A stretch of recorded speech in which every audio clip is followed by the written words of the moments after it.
你瞒着温学安将他的金丝雀送出了国，当晚他就绑架了你的父母，用他们的性命来换取金丝雀的下落。温学安把手机推到你面前，屏幕里你的父母被绑在椅子上，胸口处绑着定时炸弹，倒计时数字1秒1秒的减少，0.59分59秒，0.59分58秒。温学安一脸淡然地坐在你对面，金丝眼镜，西装革履，修长的手指一下一下地轻敲着桌面，仿佛只是在等一份无关痛痒的合同签字。茵茵，你还有59分钟。他眼神冰冷，语气却极尽温柔，告诉我你把婉柔送哪去了？你浑身发冷，喉咙像被无形的手掐住，一个字都挤不出来。这已经是他第3次这么问你了。第1次温学安问苏婉柔去哪儿，你选择了沉默。第2次他捏着你的下指腹在你唇上游走，茵茵，别闹小孩脾气。而现在他竟用你父母的命来逼你，你声音颤抖，温学安。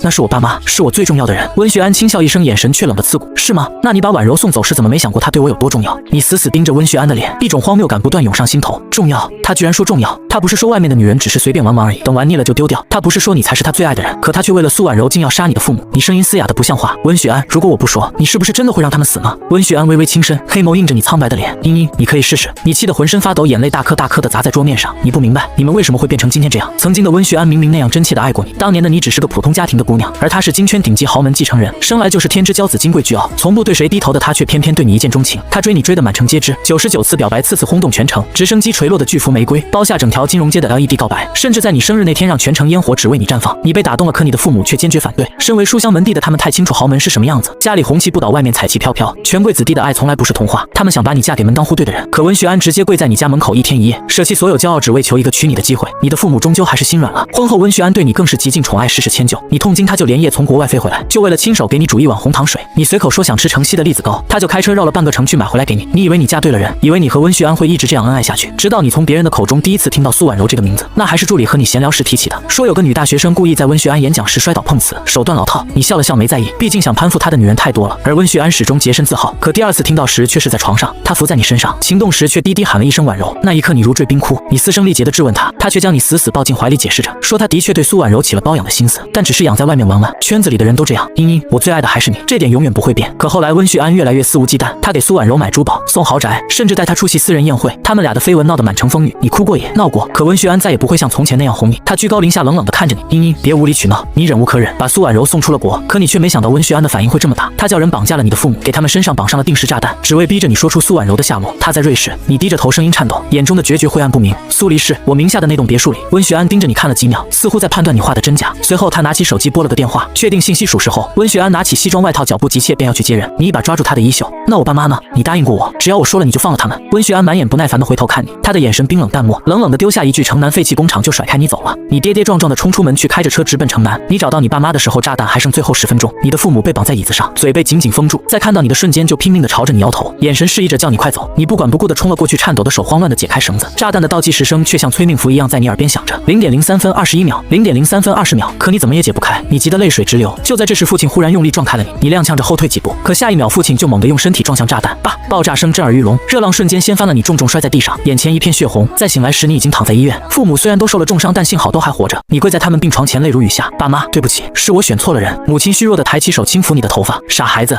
从头再来就是了。你摇着头，眼神尽显绝望。不会的，温学安他不会放我走的。其实，在你一开始知道苏婉柔的存在后，你就接受不了选择和温学安离婚，可你没拟定一份离婚协议，温学安便撕一封，他一遍遍温声细语地跟你解释，他对苏婉柔只是玩玩，玩腻了自然就会丢掉，而你才是他的真爱，他是绝不会放你走的。他说，茵茵，你也不想你父母100年纪还名声尽毁吧？他们可是桃李满天下呢。这明晃晃的威胁让你把一切苦楚和眼泪都咽进了肚子里，而此时的父亲却看出了你的担忧，他紧紧地握着你的手，不怕的，我的乖女儿，有件事你不知道，大概就连温学安也忘了，答应你嫁过去的那一晚，我和你妈就让他签了一份离婚协议，如果温学安背叛你，协议立即生效，你可以直接离婚，而我们一家将会永远消失。看着虚弱的父亲，你的眼泪止不住地往下掉。原来当年父母的担忧不是空穴来风，原来不被看好的婚姻真的很难开花结果。幸好早有先见之明的父母早早就为你留了后路。出院的当天，你就去做了2件事。第一件，你和父母一起带着那份签好字的离婚协议去了律所，律师看完后确认协议有效，离婚即刻生效。第2件事，你们一家去办了销户手续，只要销户手续完成，世上便再也没有夏茵茵这个人，而温学安他将永远都找不到你。在得知销户手续需要半个月才能完成后，你和父母商量决定先回温家，这半个月里你必须继续待在温学安身边，不能让他察觉出任何异常，否则以他的手段，你们一家3口谁都走不了。回到别墅后，你开始整理从前的东西，那些曾经视若珍宝的合照，温学安写给你的情书，你们一起旅行情时买的纪念品全部被你扔进了壁炉，火焰贪婪地吞噬着过往，就像在烧掉一个可笑的梦。第二天睡醒，你又去了后院，那里有一整片梧桐树，是温学安亲手为你种的。他说梧桐象征忠贞，就像他对你的爱永不凋零。你拿起斧头一颗一颗砍下去，佣人们都站在不远处看着你，不敢靠近，也不敢上门拦你。树干断裂的声音沉闷刺耳，像是某种执念被硬生生斩断。第三天，你去了山顶的情人崖，那里挂着一把同心锁，锁上刻着你和温学安的名字。当年温学安就在这里抱着你，将钥匙扔进深深的崖谷，说这辈子你们永远都锁在一起，永不分离。而现在你用钳子直接剪断了锁链，锁掉在地上，瞬间发出清脆的响声。你转身离开一次都没有回头。等你回到别墅时，客厅里却多了2个人。温学安瘫坐在沙发里，苏婉柔柔弱无骨地靠在他怀里，脸色苍白，娇弱的像躲在风中摇曳的小白花。你面无表情地从他们身边走过，直直地上了楼。温学安的呵斥声从你身后响起，站住！你停下脚步却没有回头。你现在连看到温学安那张脸都觉得恶心。夏茵茵，你知道我为什么带他回来吗？见你不出声，他的语气有了些许松动。婉柔被你送出国后，水土不服，几天几夜没睡好。温学安的语气里满是责备。茵茵，给他道歉。你终于转过身，冰冷的目光落在2人身上。苏婉柔怯怯地抓着温学安的衣袖，眼中却闪过一丝不易察觉的得意。如果我不道歉呢？看着你阴沉的脸，苏婉柔小心翼翼地开口。学安，算了，没关系的。苏婉柔柔柔弱弱地开口。我受点委屈没关系，毕竟夏姐姐才是你太太。温学安立刻搂紧了她。我不是说过不要你这么懂事吗？温学安吻了吻苏婉柔的额头。婉柔，以后有我宠着你，你想怎样都可以。你扯了扯嘴角，心里涌起一阵讽刺。一旁的佣人端来一碗安神汤，说是特意给苏婉柔准备的。就在这时，温学安的手机响了，他瞥了眼来电显示，对苏婉柔柔声细语道：“你一听我说公事就头疼，我出去接，你乖乖把汤喝了。”说完，温学安就起身离开了客厅。你站在原地看着相亲相爱的2人，心脏像被斧头狠狠劈开。温学安从前绝不在外面谈公事，因为涉及商业机密，可现在为了苏婉柔，连这样的原则都能轻易打破。偌大的客厅里只剩下你和苏婉柔2人。再次看向你，苏婉柔脸上的柔弱瞬间消失，取而代之的是赤裸裸的胜利者的傲。她轻笑出声，眼中满是挑衅。看到了吗？虽然你才是温太太，还仗着你的身份把我送走，可徐安的身和心都在我这里。可你看向他的眼神却异常平淡。既然你要，那就给你了。闻言，苏婉柔先是愣了一下，很快就恼怒地冲着你大喊：“我不需要你让给我，温学安他迟早会是我一个人的，你的位置也会是我的。”见你不为所动，苏婉柔更加气急败坏。就在这时，外面传来温学安的脚步声。苏婉柔眼底闪过一丝狠毒，突然端起那碗滚烫的安神汤，直接泼在自己身上。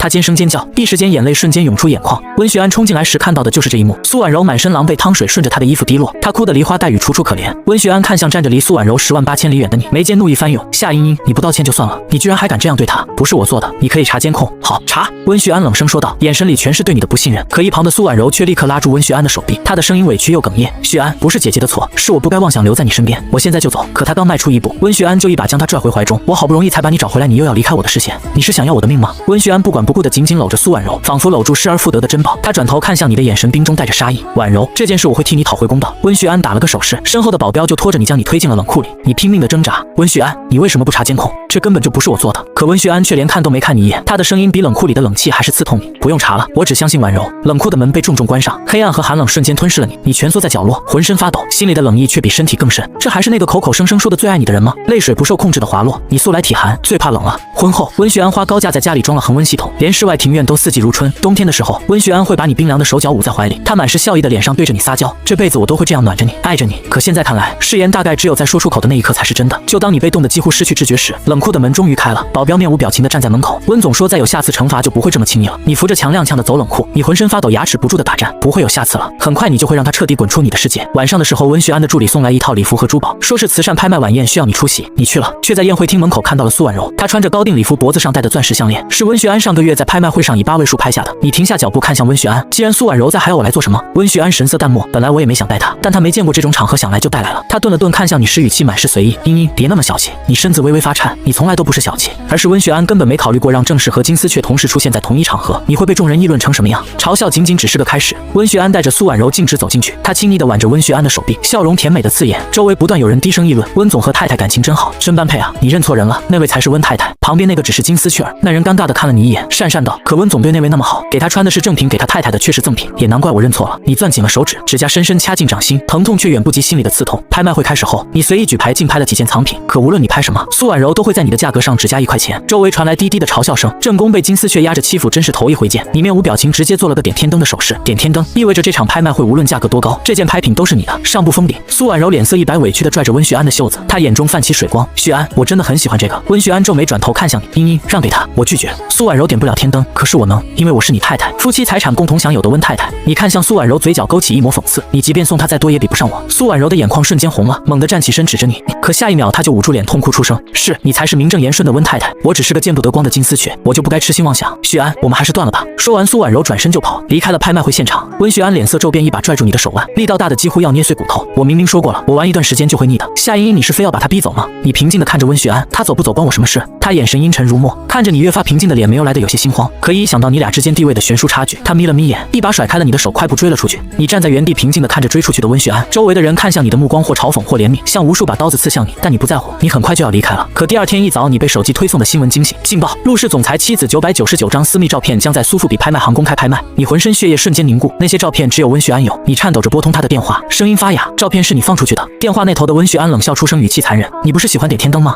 如果你不想别人看见那些照片，你就快点赶过去，给我一张一张点个够。电话里苏婉柔娇滴滴的声音传来：旭安，是不是姐姐打来的？我还是走吧，我不该留在你身边的。别胡说。温旭安的声音瞬间温柔下来，随即电话里就传来了暧昧的亲吻声。我都为你出头了，你再赶走一个试试。电话不知何时被挂断，你如坠冰窟，立刻动身赶往拍卖会现场。推开门的那一刻，你知道一切都迟了。你浑身发抖，在场男人都不怀好意的盯着你看，而大屏幕上正滚动着你的私密照，有你熟睡时的侧脸，是温旭安曾说可爱特意存下的；有你洗澡时的背影，是温旭安当初哄着你拍的。他说他经常出差看不到你，想你的时候可以拿出来看看。还有你裸着身子满是吻痕的床照，那时的温旭安说这是他对你释放爱意的证明。拍卖会现场，男人们垂涎的目光粘在你身上，议论声像刀子一样扎进你的耳朵。这身材，滋滋滋！要不说温总真是好福气呢。听说温总当年很爱温太太，怎么如今却把太太的私密照拿出来卖？玩腻了呗！这种豪门太太，表面风光，背地里爱。他们的每一句话都像刀一样剜着你的心。你忽然想起从前温旭安对你的占有欲。那年去海岛度假，你只是穿了条露背连衣裙，被路过的男人多看了两眼，温旭安当场就把你拽回酒店，抵在落地窗前，一边占有你一边哄着你喊：夏茵茵是温旭安的。而现在他为了给另一个女人出头，亲手把你的私密照卖给这些男人观赏。你机械的一张张拍下自己的照片，每按一次竞价器心就冷1分。拍完最后一张时，你对温旭安的爱也彻底耗尽了。走出拍卖行时，你的手机响了，点天灯点的过瘾吗？温旭安的声音带着讥讽。你攥紧手机，指甲几乎掐进掌心。温旭安，你这样做就不怕我跟你离婚吗？他语气很是平淡，仿佛在跟不懂事的小孩说话。你离不了的，茵茵，我不签字，这婚他就离不成。你沉默的想要挂断电话。温旭安果然忘了你手里有一份他早已签好了字的离婚协议。可温旭安温柔缓和的声音又传了过来：茵茵，今天只是个教训，我说过，只要你再不针对婉柔，过段时间我自然会回归家庭。过几天是你生日，我会办个生日宴好好补偿你的。你刚想说不用电话，却已经被挂断了。接下来的几天，你几乎泡在苏婉柔为了你特意发的朋友圈里。最新一条是温旭安抱着他在游艇上的合照，配文是：他说我想看海就买了坐岛给我。再往下翻，对猫毛过敏的他为我养了布偶猫，他的手机相册全是我。